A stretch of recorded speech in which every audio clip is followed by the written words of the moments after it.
Hi everybody, it's the Ruthless Jobber here. Welcome back to the channel. This is episode 13 of our invasion angle with the World Wrestling Federation on TEW 9. We are going to kick off this edition of Monday Night Raw with a few pre-show matches. So we start off with Chaz Warrington teaming with Glenn Osborne to take on Too Cool. And it says here, in an abysmal pre-show match, Too Cool got the win in 11 minutes 56. Grandmaster Sexy submitted Chaz Warrington. Glenn Osborne was a weak link. Okay, fine. I mean, this is just a pre-show match. We just wanted to get a few guys on there that we probably don't use very often. 38 wrestling rating, 36 for the crowd, and 44 for the segment. Raven then takes on Scott Steiner, so a couple of sort of bigger stars. Really good result for this, actually. It might be something I can consider on the main show somewhere along the line. So we had good heat and decent wrestling. Scott Steiner got the win in 9 minutes 54 by pinfall. 69 wrestling, 76 crowd, and 76 for the segment. Scott Steiner getting a 77 there, pretty good. And then Diamond Dallas Page finishes the pre-show matches with Test, and he gets the win in 12 minutes 45 by pinfall.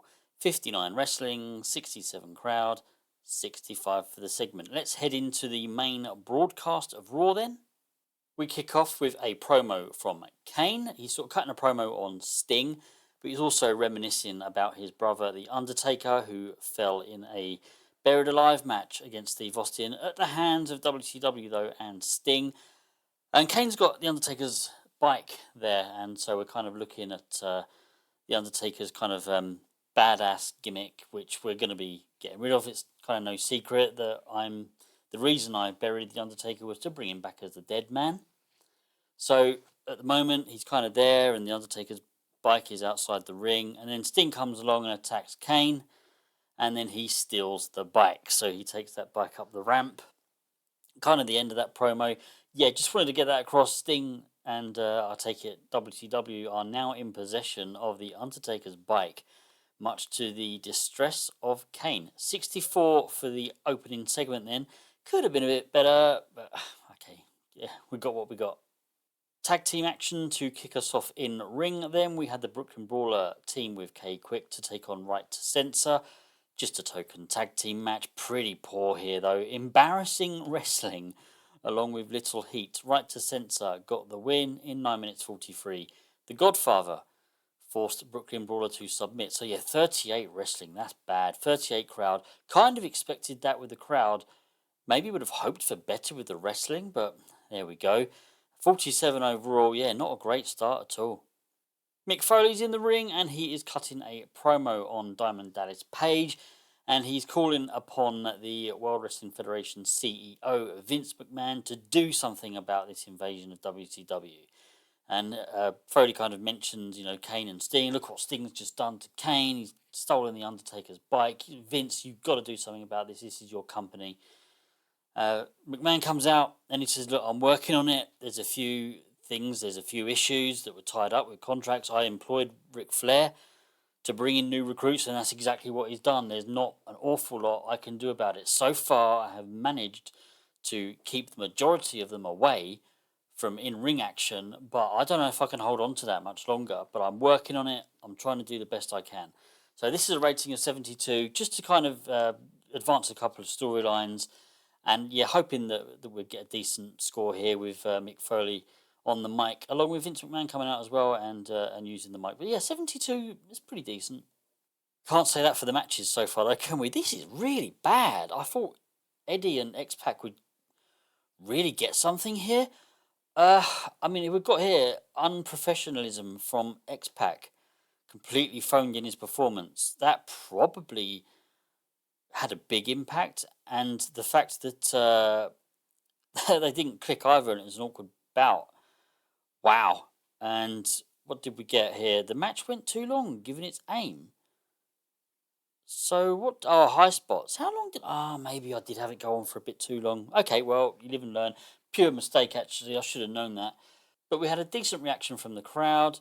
Subpar wrestling. King Eddie got the win in 16 minutes 25 by pinfall. Yeah, this was a high spots match, so it shouldn't have gone longer than 15. That was purely my fault, actually. I should have known that and should have realised it was probably just a slip of the mouse and just wanted a slightly longer match and just gave it the wrong aim. We did have Scott Steiner come in though and attack Eddie. We wanted to kind of get that storyline advanced, but because of the poor match rating, the storylines lost heat. So 51 wrestling, 64 crowd, 58 overall. Massive schoolboy error from me there. We then got a taped angle where the commentary team sort of talk about there was a show recently, a house show, where the Big Show and Booker T were brawling outside the arena. That's literally all this video showing, really. Then Canyon comes out to kind of help Booker T out, and we had Big Show taking a stunt bump. Didn't help the rating though. Did it 56. This this is looking pretty bad so far. And 57 for this match. What is going on? In an extremely short match, Kurt Angle defeated Perry Saturn in 5 minutes 20 by submission. So yeah, we've had Kurt Angle on the rampage a little bit after he lost the King of the Ring final, and we're having him sort of really dominating matches and beating his opponents down. So another quick win for him here, but 66 wrestling, 71 crowd, 57 overall. I'm really disappointed with the ratings we're getting here at the moment. It's really got to improve soon. 64 for this segment. This is an interview from Gene Oakland with Chris Benoit. He is hyping the title match that he will have against Steve Austin at Vengeance. So yeah, Steve Austin will defend the belt against Chris Benoit, and this is just Chris Benoit cutting a promo, hyping that match. 64 overall. The storyline has lost heat. 78 for this one. That's better. In a wild brawl that had good heat and decent wrestling, Rob Van Dam defeated Christian in 14 minutes 31 by pinfall. So I've decided to kind of use a lot of the tag team guys now in a few more sort of singles matches, just to give us that extra sort of variation in matches. I've said before that when the WCW guys are sort of fully fledged on the roster, we'll get that then anyway. We'll get a lot of different varied matches. But yeah, so I mean we've got Matt Hardy as he's got a singles title at the moment, so it kind of makes sense that maybe the tag team guys can be a little bit more involved in singles matches. Yeah, win here for Rob Van Dam in 14 minutes 31, 66 wrestling, 71 crowd, and 78 for the segment. William Regal's in his office and he's kind of looking at a piece of paper and he's sort of chuckling to himself and he's sort of saying, "Oh yeah, that'll work. That'll work for me. Yeah, this is gonna be yeah. Oh, I can't lose. I can't lose. This is great." And then we have the APA enter the office, and William Regal says, "Ah, I just want to announce your match for Vengeance. You'll be defending the tag team championships against Edge and Christian." And nothing more to that, really. I mean, this is just a short angle just to kind of announce a couple of matches for Vengeance. And then, so they sort of go, then the Dudley Boys come in, and the Dudley Boys say, "Oh, and for your match at Vengeance, you will be taking on me and Kurt Angle." So William Regal's thinking here, Kurt Angle's on a real rampage. If he teams himself with Kurt Angle, he can't lose. He wants to get a victory, on the big stage, the pay-per-view. So yeah, team himself with Kurt Angle. He can't lose, can he? What can go wrong? Rating of 60 for this segment. Then we've got a sort of WWF against WCW match where we've got Jindrak and Stasiak teaming with Lance Storm as they go up against the Hardy Boys and Dean Malenko. So everyone here sort of feuding. So we got a decent reaction from the crowd, subpar wrestling, but we did have Dean Malenko and the Hardy Boys get the win here. So we've been quite heavy on giving WCW these sort of small victories, but I wanted to give WWF something now. So we had Sean Stasiak disqualified while he was fighting Jeff Hardy, and that win came in 9 minutes 34. This was our storytelling match. 52 wrestling, 56 crowd, 65 overall. It's not too shabby, and the following orders storyline did gain heat. Backstage, we've got Steve Austin and Triple H cutting a promo, or just sort of chatting really. But Triple H is saying, "Look, Steve, I do not want you to get involved in my Intercontinental title defense tonight against Chris Jericho. I know we're a team and you've had my back all along and I've had yours all along. But look, I need to start proving myself. I need to know that I really am the best. And if and when that, God forbid, that belt is ever taken away from you, I need to know that I've got the ability to go ahead and challenge for it. I need to know that I'm top of the game." And they also sort of slag off Chris Benoit a little bit because we wanted to get that storyline in there. So that storyline did advance, didn't gain heat, but a 73 rating isn't too bad. So we are going to go into the main event. And it's an 88. I'm impressed with that. I'm pleased with that. So you've probably read it already. We have a new Intercontinental Champion.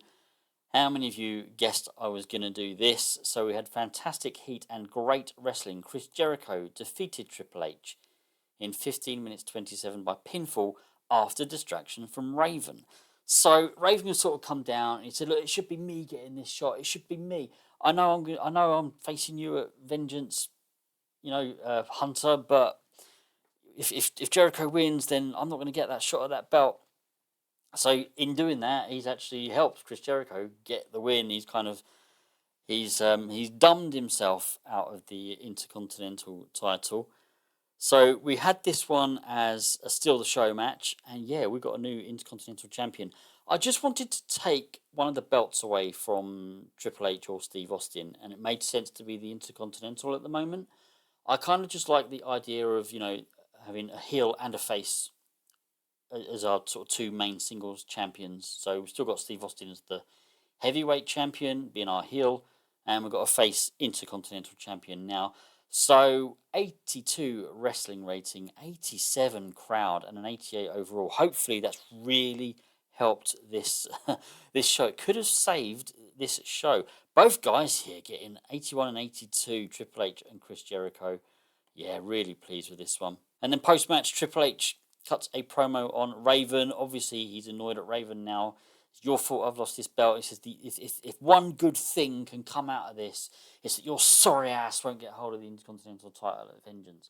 He's obviously furious. He can't believe he lost the match. He's not really annoyed at Jericho. He is just fuming at Raven. And he sort of says, I've lost this match. I've lost the Intercontinental belt, but I haven't lost my pride. I haven't lost my ego. It's your fault that I lost this match. I know I can still be top of the game. I'm going to prove it at Vengeance by beating you down. Rating of 61. Yeah, Triple H pretty angry about this one. And let's see what we get for the show. 71. I'm not happy with this. We've still got really poor storylines. We don't have enough that are hot. Yeah, got to work on that. 71 doesn't look like an awful score, but where we are, we should be getting a lot more than that. Post-show then, no injuries or anything like that. Financial report, making 230,000. Popularity recap, this isn't looking good. Let's have a look at a few things backstage. Right, I've got a few emails to go through first. Just the two, drug test fees and raw viewing figures. Okay, there's a light bulb here. Oh, what does this mean? Incident involving Buff Bagwell. We've just re-signed him. We just put him on a new deal for, I think it's only 6 months. Stern warning. I don't want to get rid of him yet still, really. Okay, fine. Right, these storylines, I mean, all I can do at the moment really is just look at them. Vengeance will end a couple, I think. I can't quite remember. Let me just have a quick look at my notebook. SummerSlam, on the lead up to SummerSlam, yeah, I need to start getting the WCW guys more involved in matches. We're gonna really sort of kick off the WCW versus WWF matches. So yeah, we've got a couple of storylines ending at Vengeance, so that will kind of free up, yeah, a couple of guys, and we can sort of look at doing something a little bit more. We've got to do it now. I mean, a rabid challenge is hot. It's probably our only one. Following orders a little cold. How can Kane's Revenge be a little cold? I mean, the two massive stars. I mean, and The Rock, of course. Maybe involve him a little bit more. Mixed Ruin Party, a little cold. Over the Walls, yeah, didn't really do anything with that in the last show. Yeah, let's work on that one. Take the Big Man Down is a little cold. And Wrong Place, Wrong Time is a little cold. Wow. Yeah, it's not looking great, is it? I think I need to either really up these storylines or just kill them off quick and just move people on. I don't know. I really don't know. But I think that's going to be the end of this episode. I mean, for what it was, I hope you've enjoyed it. We're certainly we're starting to get a few more stories developing. This thing with Kurt Angle, we haven't put it in as a storyline because it's not really. He's not sort of feuding with anybody. We might turn it into something that we can put in game. Probably be a good idea to do that actually, based on the storyline ratings we've got. But yeah, so I hope you do continue to watch me on this one because I've got some big plans. Once we can sort of turn things around and we've got the WCW guys being used a lot more. Hopefully things can really start to look up. But I will end it here. Take care of yourselves, and I'll see you again soon. Goodbye.